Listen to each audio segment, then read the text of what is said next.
بسم اللہ الرحمن الرحیم۔ آج ہم نے چوتھی تراویح مکمل کی۔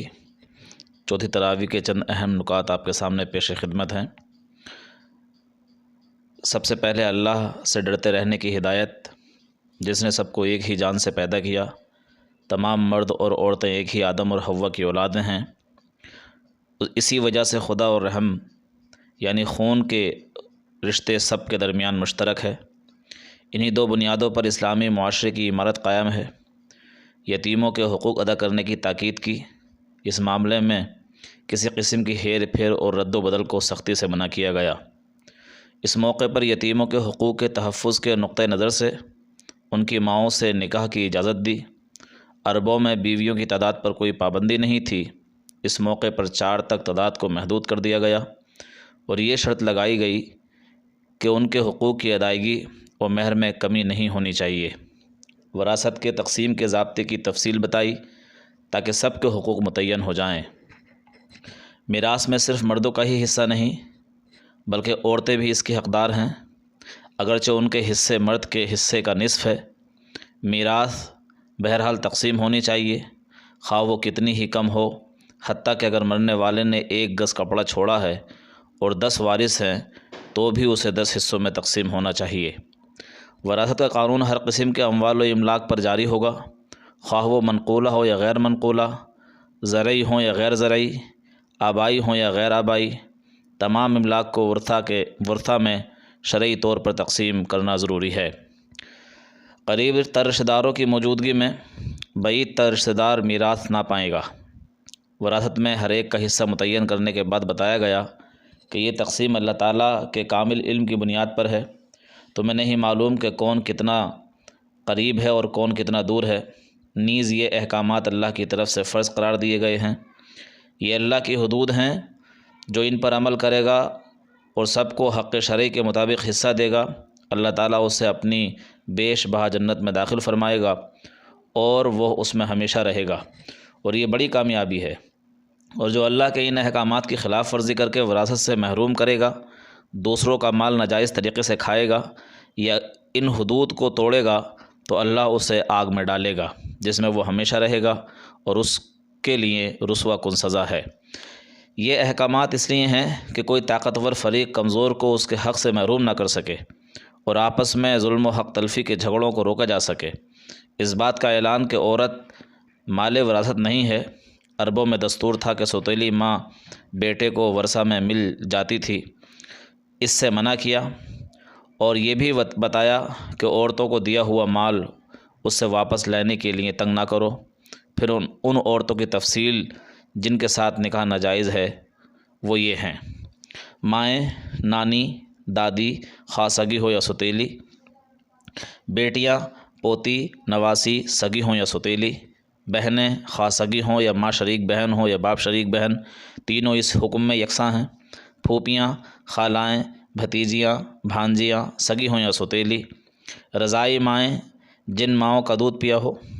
دودھ شریک بہن، اس امر پر امت میں اتفاق ہے کہ ایک لڑکے یا لڑکی نے جس عورت کا دودھ پیا ہو اس کے لیے وہ عورت ماں کے حکم میں ہے اور اس کا شوہر باپ کے حکم میں ہے، اور وہ تمام رشتے جو حقیقی ماں اور باپ کے تعلق سے حرام ہوتے ہیں رضاعی ماں باپ کے تعلق سے بھی حرام ہو جاتے ہیں۔ نبی کریم صلی اللہ علیہ وسلم کا ارشاد ہے، دودھ پینے سے وہ تمام رشتے حرام ہو جاتے ہیں جو حقیقی رشتوں میں حرام ہیں۔ ساس بھی حرام ہے۔ سوتیلی بیٹی جس کی ماں کے ساتھ خلوت ہوئی ہو، اگر خلوت نہ ہوئی ہو تو حرام نہیں۔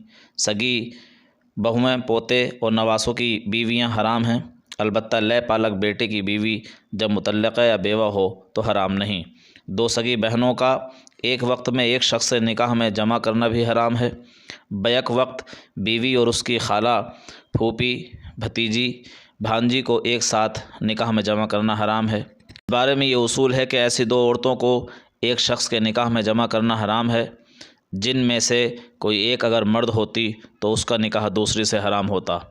وہ عورتیں بھی حرام ہیں جو کسی دوسرے کے نکاح میں ہوں، البتہ ایسی عورتیں اس سے مستثنیٰ ہیں جو جنگ میں باندھی بن کر آئیں۔ نکاح کی شرائط کا بیان اس لیے ہے تاکہ معاشرہ بدکاری، بے حیائی اور ظلم و زیادتی سے پاک رہے۔ یہ بھی واضح کیا کہ اصلاح اور ہدایت اور معاشرے کے استحکام و پاکیزگی کے ان احکامات میں اللہ نے وہ سہولت بھی ملحوظ رکھی ہے جو لوگوں کی طبعی کمزوری کے پیش نظر ضروری تھی۔ اس لیے خبردار، نفس پرستوں کے بہکاوے میں نہ آ جانا۔ وہ تمہیں پاکیزگی کے راستے سے ہٹا کر نفس پرستی کے اندھیروں میں بھٹکا دینا چاہتے ہیں۔ مسلمانوں کو ایک دوسرے کا مال ناجائز طریقوں سے کھانے اور ایک دوسرے کا خون بہانے کی ممانعت کی اور بتایا کہ اللہ خود رحیم ہے، اس لیے وہ چاہتا ہے کہ اس کے بندے بھی آپس میں ایک دوسرے کے لیے رحیم ہوں۔ جو لوگ معاشرے میں ظلم و زیادتی کا بیج بوئیں گے وہ سب جہنم میں جھونک دیے جائیں گے۔ البتہ جو لوگ بڑے گناہوں سے، جنہیں عام زبان میں گناہ کبیرہ کہتے ہیں، بچتے رہیں گے، ان کے چھوٹے گناہوں سے اللہ درگزر فرمائے گا۔ فرمایا شریعت میں عورت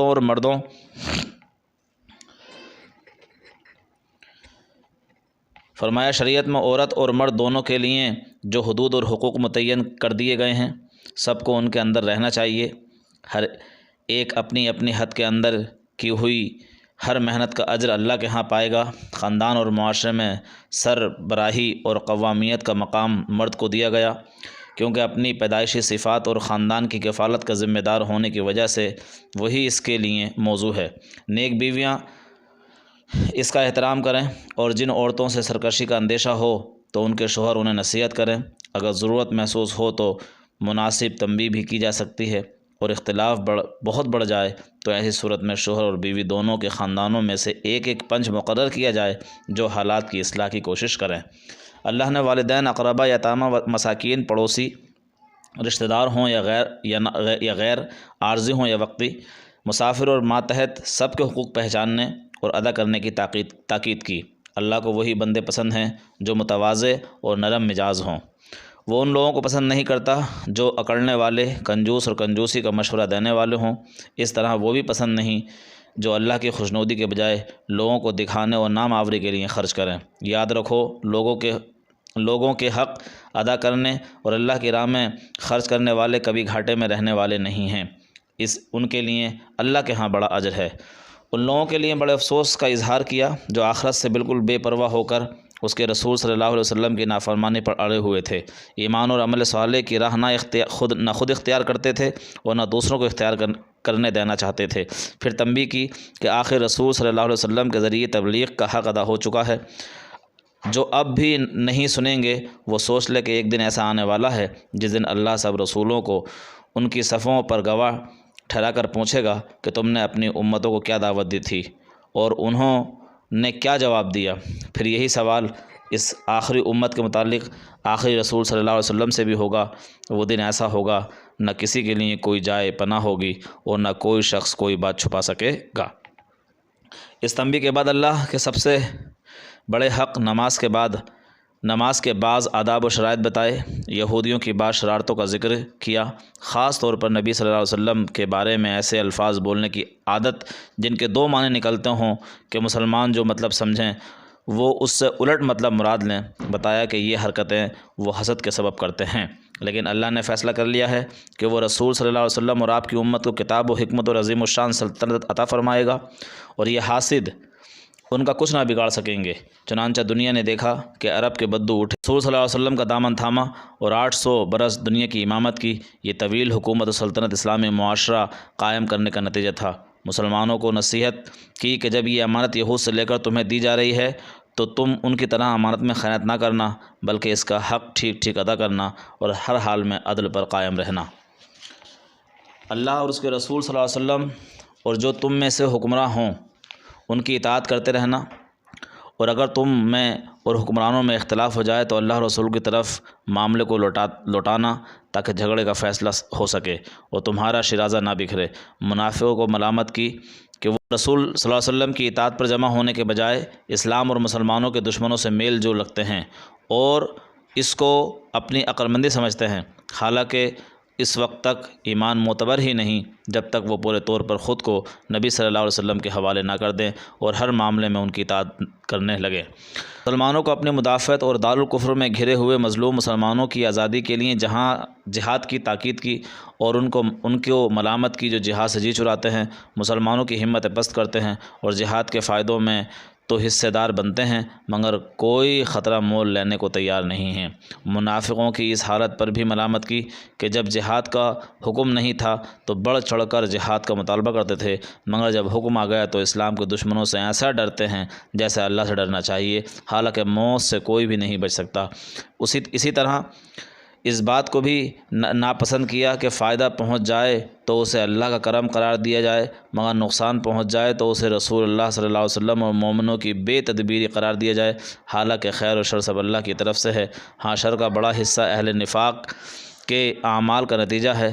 آخر میں نبی کریم صلی اللہ علیہ وسلم کو توجہ دی کہ جو تمہاری اطاعت کرنے والے ہیں وہی اللہ کی اطاعت کرنے والے قرار پائیں گے، اور جو تمہاری اطاعت سے گریز کریں ان کا معاملہ اللہ کے حوالے کر دو، تم پر ان کی ذمہ داری نہیں۔ اس موقع پر منافقوں کی شرارت کا بھی ذکر کیا کہ اگر ان کو کوئی خطرے کی خبر پہنچتی ہے تو سنسنی پیدا کرنے کے لیے اس کو فوراً پھیلا دیتے ہیں، حالانکہ صحیح طریقہ یہ ہے کہ اس کو رسول صلی اللہ علیہ وسلم یا ذمہ دار لوگوں تک پہنچایا جائے تاکہ وہ غور و فکر کر کے اس کے تدارک کا سامان کر سکیں۔ منافقین کی ان ساری حرکتوں کے باوجود مسلمانوں کو ہدایت دی کہ معاشرے کے اندر ان کو نکو